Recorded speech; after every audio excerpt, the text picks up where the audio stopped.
नमस्कार। मेरा नाम कविता है और आज मैं आपको एक लोक कथा सुनाने वाली हूँ। ये लोक कथा न सिर्फ बच्चों को बल्कि बड़ों को भी निश्चित रूप से पसंद आएगी।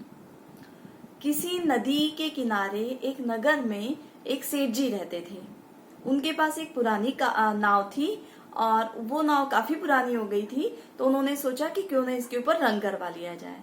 इसके लिए उन्होंने एक पेंटर को बुलवाया और वो पेंटर आया और उसे पूरा समझाया कि किस तरह से इसे नया रंग देना है और सेठ जी चले गए।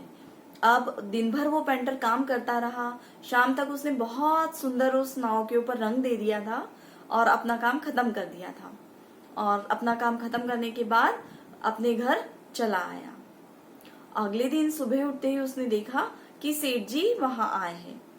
सेठ जी ने उसे बहुत सारा मेहनताना दिया, तो नाविक को बड़ा आश्चर्य हुआ कि सेठ जी, इतना सारा काम तो मैंने किया नहीं, आप मुझे इतना सारा मेहनताना क्यों दे रहे हैं। तब सेठ जी ने कहा कि कल मैं तुम्हें बताना भूल गया था कि मेरी नाव में एक छोटा सा छेद है और मैं तुम्हें अपना काम समझाकर दूसरे नगर चला गया था। वहां से जब लौटा शाम को तो देखा कि घर में बच्चे नहीं हैं। बच्चे नाव को लेकर और नदी में घूमने चले गए। अब मैं बड़ा परेशान हो गया क्योंकि मुझे उस छोटे से छेद के बारे में पता था। इसलिए मैं भागते हुए नदी के किनारे पहुंचा। देखा तो वहां बच्चे सकुशल लौट रहे थे और मुझे उन्हें देखकर बहुत अच्छा लगा।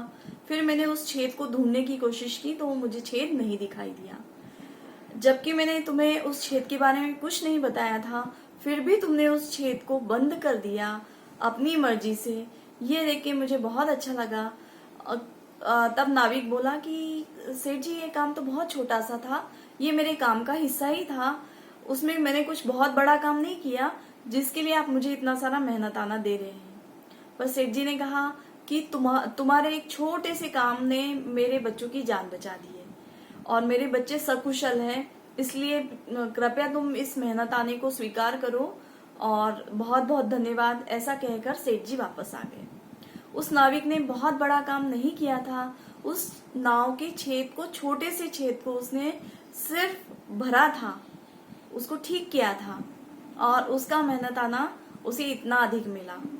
निश्चित रूप से हमें अपनी जिंदगी में छोटे छोटे काम, जो भले ही हमारे ना हो, पर उन्हें करते रहना चाहिए और निश्चित रूप से भलाई का फल हमें मिलता ही है। तो आप हमेशा दूसरों का भला कीजिए। किसी भी काम को करने में घबराइए मत।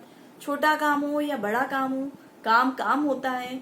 इसलिए काम को हमेशा ध्यान में रखें कि हम उसमें किस तरह से हम अच्छाई से कर सकते हैं। धन्यवाद। आपका दिन शुभ हो।